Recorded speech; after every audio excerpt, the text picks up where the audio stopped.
నమస్తే. ప్రస్తుతం మనతో పాటు సీనియర్ జర్నలిస్ట్ దాము బాలాజీ ఉన్నారు. ఆయనతో మాట్లాడదాం. నమస్తే సార్. నమస్తే. సార్, పోసాని కృష్ణమురళి అరెస్ట్ తర్వాత అంటే చాలా సేపు కూర్చోబెట్టారు పోలీస్ స్టేషన్‌లో అని జెప్పేసి అంటున్నారు. లేకపోతే ఇంకా టార్చర్ చేశారు అని అంటున్నారు. అసలేం జరిగింది సార్ అరెస్ట్ తర్వాత? ఇక్కడ అరెస్టు మనం నిన్న చెప్పుకున్నాం. ఓబులవారిపల్లి పోలీస్ స్టేషన్ నుంచి ఓబులవారిపల్లిలో ఒక కేసు పెట్టారు. మనీ అని జనసేన లీడరు ఎప్పుడో 10 ఏళ్లకు ముందు నంది అవార్డు సందర్భంగా పోసాని కృష్ణమురళి మాట్లాడిన ఇది విభేదాలు సృష్టించేదిగా ఉంది. ఎందుకంటే నంది అవార్డులు కమ్మ వాళ్ళకి ఎక్కువ ఇచ్చారనేది పోసాని ఆరోపణ చంద్రబాబు పీరియడ్లో. సో ఇది కమ్మకి మిగతా సెక్షన్లకి మధ్య గొడవ పెట్టేట్టుగా ఉందని మొన్న కేసు పెట్టాడు. అదో విచిత్రం. ఎందుకంటే 10 ఏళ్లకు ముందు మాట్లాడిన మాటలు తీసుకొని ఈ మనీ అనే వ్యక్తి మొన్న కేసు పెడితే 2 రోజుల ముందు కేసు పెడితే ఇమీడియట్గా వచ్చి అరెస్ట్ చేశారు. సో పోనీ అదన్నా ఆ సెక్షన్ల వరకు పెట్టారంటే లేదు, 196 కానీ 353 కానీ పెట్టాలి.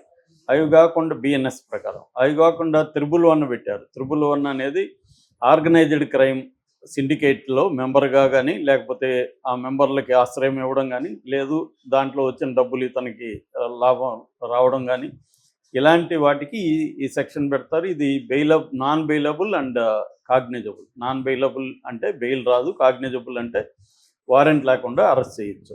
అంటే మామూలుగా మిగతా 2 సెక్షన్లు అయితే నోటీస్ లేకుండా నోటీస్ ఇచ్చి వదిలేయాలి. ఫస్ట్ 2 సెక్షన్లు అయితే మామూలుగా ఇతను అల్లర్లు సృష్టించడానికి మాట్లాడాడనే దానికి నాన్ బెయిలబుల్ కాదు, అది బెయిలబులే.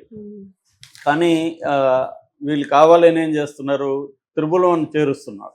ఇతన్ని జైల్లో పెట్టాలని డిసైడ్ అయ్యారు. దీనికి కారణాలు కూడా ఇప్పుడు వాళ్ళే తెలుగుదేశం వాళ్ళే చెప్పుకుంటున్నారు.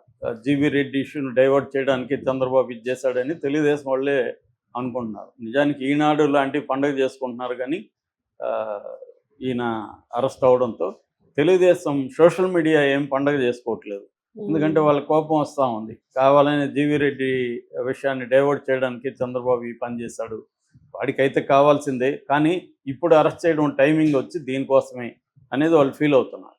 సో ఏదేమైనా అరెస్ట్ చేశారు. అరెస్ట్ చేసిన పద్ధతి అయితే రాంగు, పెట్టిన సెక్షన్లు కూడా రాంగు, దాంట్లో డౌట్ లేదు. ఎందుకంటే 27 డేట్ ఉంది దాంట్లో నోటీసులో. 26 నైట్ 8:45కి వెళ్ళారు. 8:50 నుంచి 9:10 లోపల అతన్ని 20 నిమిషాల లోపల అతను పట్టుకొచ్చి మరుసటి రోజు 1 o'clock వరకు అతన్ని తిప్పారని చెప్తున్నారు రాత్రంతా. సో రాత్రంతా ఎక్కడెక్కడో తిప్పి అతన్ని అరెస్ట్ చేయడం, ఇదొక మెథడ్. ఈ మధ్య ఒక అరెస్టులు చేయడం, వెహికల్లో తిప్పడం వల్ల టెన్షన్ వస్తుంది, ఏం చేస్తారో వీళ్ళని. రెండోది అతనికి 66 ఏళ్ళు, హార్ట్ ప్రాబ్లం ఆల్రెడీ ఉంది.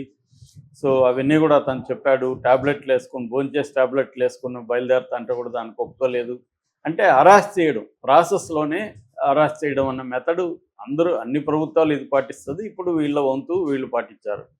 దాని తర్వాత అతన్ని కోర్టుకు ప్రొడ్యూస్ చేస్తే రాత్రి 9 నుంచి మార్నింగ్ 5 వరకు, ఇది కూడా విచిత్రం, నేను ఎప్పుడు చూడలే. మార్నింగ్ 5 వరకు వాదోపవాదాలండి కోర్టులో. మరి ఏమి అంతసేపు వాదించుకున్నారో తెలియదు మనకి. అదంతా లైవ్ పెట్టుంటే బాగుండేది. చాలా కోర్టులు ఇప్పుడు లైవ్లు పెడుతున్నారు కాబట్టి జనాలు కూడా అర్థమవుతుంది ఎలా ఉంటాయి.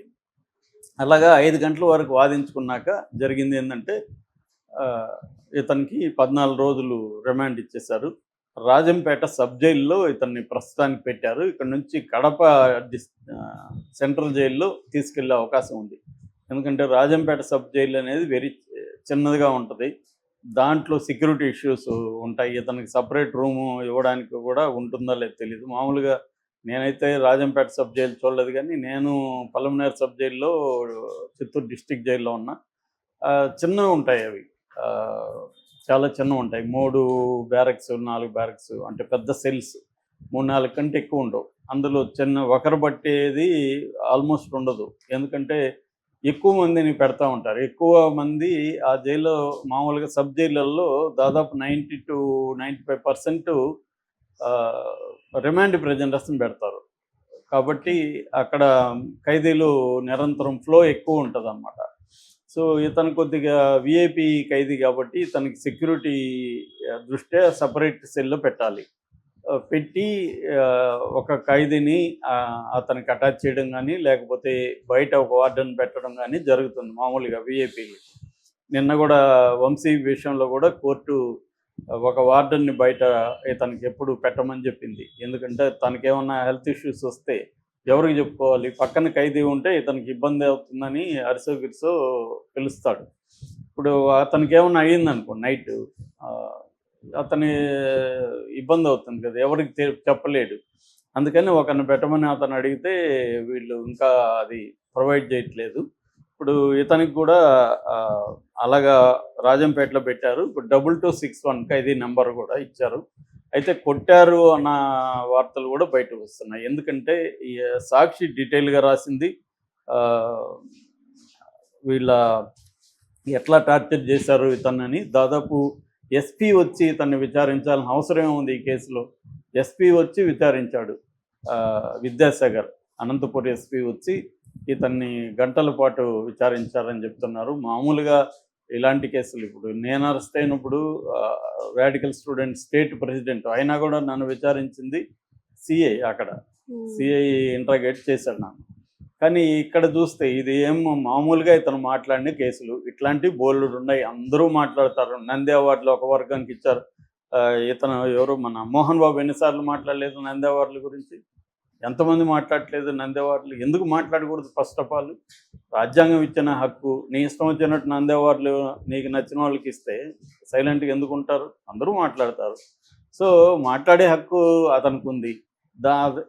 దాని మీద కేసు పెట్టి ఇంకా బూతులు తిట్టినవన్నీ ఉన్నాయి. అవి కూడా కాదు, ఇది ఓన్లీ నంది అవార్డుల సందర్భంగా ఒక కులానికి ఇచ్చారనే కేసు. అంటే కేసు పెట్టేదానికి కూడా వీళ్ళకి బద్ధకం. మంచి కేసులు పెట్టి రీసెర్చ్ చేసి దాన్ని పెట్టేంత టైం లేదు, బద్ధకం అనమాట. అందువల్ల కనిపించిన కేసు పెట్టేయడం.